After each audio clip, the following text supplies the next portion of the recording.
going on, everybody? So just wanted to do a quick video, going over all the things I've learned coming from a complete beginner. Maybe it'll help anybody watching this who's just starting and, ease you into it a little bit. So I got my birds like the middle of September. Now we're going into December, and it's been a lot of fun.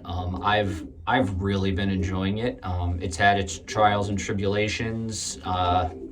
You're out here training birds and you're training yourself too. I mean, there's a lot of stuff to learn, and me and these guys have been kind of learning together, and I think we're doing okay. Things could be done better, which they're gonna be, because that's what learning's all about. But a few things for anybody starting, and why all this stuff is fresh in my head since I just started, is, when you're planning your loft or building your loft, make it bigger than you think you need. Obviously take the space you have into account, but go the biggest that your yard or property will allow. You think like, I'm gonna get a handful of birds, this will be good, and then 3 weeks later you got more. I feel like it's just inevitable. It's like pigeon math. Like, you get 4 or 5 birds, and then all of a sudden you got 10, and then 15, and you need a bigger loft. So I would build your first loft with like 20 birds in mind. I'm not saying get 20 birds, but I would put like that number in mind when you build your first loft. I've already had to make this bigger. I had to double its size. I made it 4x4. I had 5 birds, and then a friend of mine I met, he offered me a couple of pairs to breed, and then I'm like, all right, well, if I take those, that's 4 more, and if they have 2 rounds of babies, that's now 12 more birds, and I just went from 5 to 20 in a couple months. So I made it bigger, and it's now 8 feet by 4 feet, and this is going to be my I think my primary flying loft. I'm still a little uncertain about racing, even though I'm a pretty competitive person, and it does really sound appealing.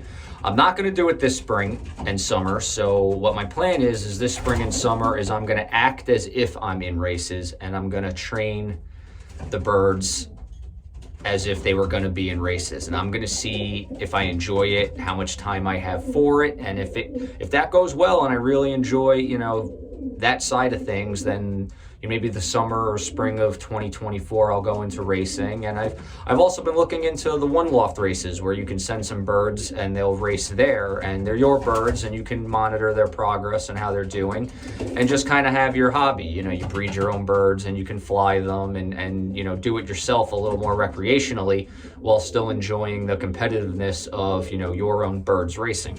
So I may do that, but you know what? I have a year to figure that out, and in the meantime, I'm just going to enjoy it.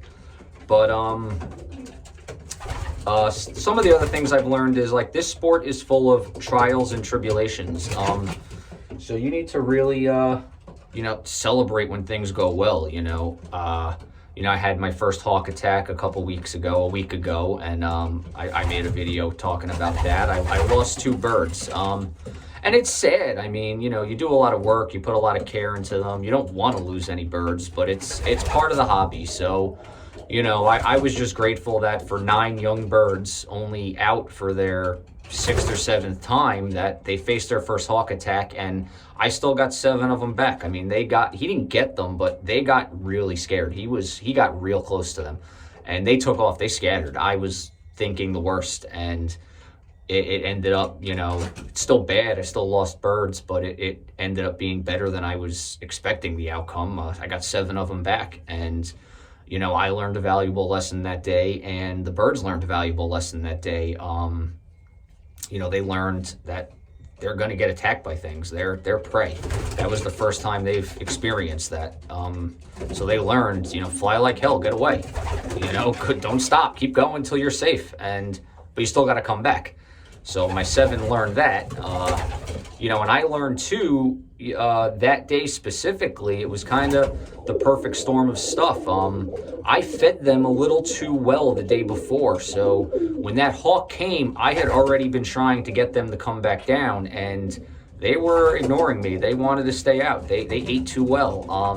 And it was Thanksgiving. We had a lot to do that day. I needed them to come back.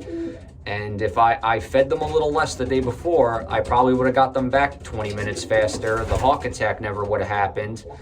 And we wouldn't even be talking about this. But like I said, we're all learning here. I'm learning. It's been 2.5 months, and what I know now compared to what I knew 2.5 months ago is night and day. I mean, I knew the basics of doing this from doing it with my grandfather, but the doing it completely myself, this was all new. So every day I'm learning about the foods, the vitamins, the minerals, breeding them, vaccines, and I've had some good guys in my corner helping me. Silvio, who's got his YouTube channel, made us Loft, and another guy, John, who live local to me, and they've been helping me astronomically. They're the guys who gave me the birds. The white ones were mine, and the other ones they gave me to help me breed some quality racers and see how I feel about getting into the races. They're not pushing me to do it, but they said, what, take some. We have some extras. Take them, breed them, get your own young ones, fly them hard, and see how you like it. And if you want to, I'll join their club. But I've also learned it's not as hard as you may think. There's just a learning curve. Like with most things, it's probably better you don't overthink everything. I have a tendency to do that. I overthink things, and I'm learning that I really don't have to. The information is pretty much straightforward. Just, follow it. And, there's more than one way to skin a cat, so you may start off doing it one way that somebody told you, and just through trial and error, find a way that works better for you. That's kind of the phase I am. I'm soaking up as much information as I possibly can, and then I'm just applying it and seeing, okay, do I want to tweak this? Do I want to tweak that? Maybe this way will work better for me, and that's kind of what I've been doing. But it's really fun. I'm really enjoying it. And like I said, there's a good possibility I end up trying to race my own birds. I'm a very competitive person. I'm a big fisherman. I used to fish a lot of tournaments, but I stopped because my wife and I had our first baby, and then our second one, and now my third one just turned a year old. And fishing tournaments are just too much time away from home, entirely too much. It's just not possible for somebody with kids unless you want to get divorced. But this, I feel like, is something that I can do, and I can probably do it competitively. And the cool thing is I'm home a lot of the times, and for most of it. And the other cool thing is if I want to take an hour ride away and let these birds out, I can take the kids with me. We just go for a ride and get there, let them out, and come home. And my daughters are really liking it. We have chickens and turkeys and a couple of roosters that my kids really like, but they're bigger, so they're intimidating, and my kids are small. The turkey's as tall as they are, so they get a little nervous, but the pigeons are little, so they're not scared of them. So they come in here with me. My 6-year-old, she was helping me band them. I was holding them. She was snapping bands on their legs, and she comes in here and she hand feeds them their peanuts, and then they absolutely love it. So it's definitely something you can do with kids, to a degree. That my 2 older ones are 6 and 4, so they can't do everything, but they enjoy it, and they can be a part of it. I had the video. My 4-year-old was out here when I let them out last week, and she loved it. She cheers when they come back. She has the time of her life watching them. And my wife enjoys it too. She's out here. She takes videos of them when they're up, and she really likes it. So it's something you can definitely incorporate your family with a little more in terms of a hobby. Yeah, I just wanted to put this video up for people who are watching that are thinking about getting into it. I mean, if you're into it, you know everything about this, and what I'm saying probably sounds dumb, or you forgot the feeling. I don't know. You probably remember it. I don't know. But for any of you guys watching this that are thinking about getting into it and might be nervous and are wondering, can you do it? You can. Go for it. It's really enjoyable. It really is. And You know, you don't have to race them. You know, you can even get the nice quality birds and just fly them hard yourself. You don't have to compete against anybody. You know, let them up, let them fly for an hour, 2 hours, take them 30 miles away, let them out. You know, you're going to visit a family member an hour away, take your birds and let them out when you get there. You know, they'll fly home. They'll come through the trap door. You know, so that's what my grandfather used to do. He lived in Brooklyn. We lived in Jersey. It's an hour away. He used to bring his birds with him every time he came. He'd let them out, and when he went home at the end of the day, they were there waiting for him. You know, that's how he took family visits as a way to train his birds.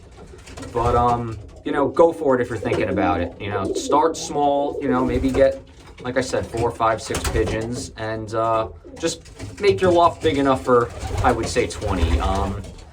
So, and for my future plans is, like I said, this is going to be my loft where I'm gonna fly birds, and I have birds here that I can't let out. They're just breeders. So this winter we're gonna just do the breeding in here because I have this done, and nobody's getting let out until March because of the hawks. And then in the spring, next to this, I'm gonna build a separate breeding pen that I can separate the hens and the cocks, and then have some nice nesting boxes with the bowls so I can lock them together and not separate them, because you saw in a previous video I tried doing my specific pairs and they switched on me. So we're gonna do it differently. I'm gonna build like I said, a separate loft for hens and cocks that I can't fly, just breeders, separate them. And then in my shed, I'm gonna build, you know, 5 or 6 like stackable, pretty big nesting boxes, maybe 2 feet long, 18 inches deep, 18 inches high. And I'm locking them in there for the breeding season. And they're gonna stay in, I can feed them, give them water individually. They'll have their nesting bowls. They'll just be together to breed. And then they can go back in, and then this is gonna be where I fly out of. So that's the plan for the spring. And, you know, my wife has actually even offered me to convert the shed into a loft, which we have a pretty big shed. It's 12 feet by 8 feet. So I could do a lot with that. But I'm not gonna yet, not this year at all. I want to see how it goes first and how everything's going. Everybody's, you know, I'm doing good, still enjoying it. And then maybe the following year, I can convert the shed. And I'll use this as my shed. But yeah, spring, those nesting boxes, they're coming out of here. They're going in. I may even just get new ones or build new ones, but they're coming out. We're just going to put a bunch of perches on the walls, maybe like 20, 30 perches. And this is going to be where I fly out of, and we're going to have something separate for the breeders and try to streamline this a little better. But this is what I mean about you're going to learn as you go, and you're going to change as you go and adjust as you go. I mean, it's been 2.5 months. I've restructured this loft 3 times already. Now I feel like I finally have it to a good place to fly these birds out of and house them and, you know, temporarily breed in here this winter. But yeah, again, you know, you guys have tips, tricks, anything that you think I should know, post it below. You know, just, you know, be respectful if I'm doing something wrong. You know, I'm still learning. There's no reason to be nasty because there's other people reading these comments and that are thinking about getting into it. And if they see you being nasty to me, it may discourage them from even trying because they just feel like they might not get any answers to questions. And I'm not saying anybody's done that. Everybody that I've encountered so far has been absolutely fantastic. But this is a sport that involves money, expensive birds, and anything that involves money has snakes in the hobby. And so for those of you out there that might be like that, watching this and haven't commented yet, just don't comment if you're going to be nasty. I'll take my advice from the nice people that have been commenting and the ones that have been helping me. I mean, you know, I'm new to this sport, but not a naive person. Like I said, I fished tournaments for a long time. I know what kind of people are involved in things that can make you money. So, you know, just be respectful. I'll be respectful. Let's share our advice, help each other, and let's grow this sport. You know, it's a dying sport. I didn't even think anybody outside of Brooklyn did it, to be honest. I mean, I knew some people did, but it's a little bigger in Jersey than I thought, but there's nobody young doing it. I'm 37. I'm probably the youngest person around that's doing this, and it should be different than that. There should be younger people getting involved, because you don't need to go crazy to get involved. You don't need to spend a ton of money to just enjoy flying pigeons. I mean, there's something really gratifying about your birds flying 100 feet above your house and coming back when you call. I mean, most people can't get their dogs to come back. So to get birds to do it, it's really satisfying. So guys, I hope you enjoy this video. I hope this can encourage any of you guys who are planning on starting or thinking about it to jump in, go for it. And again, this video is mostly for those guys. But yeah, if you experienced guys are watching this, feel free, hit me with that advice. I want all of it.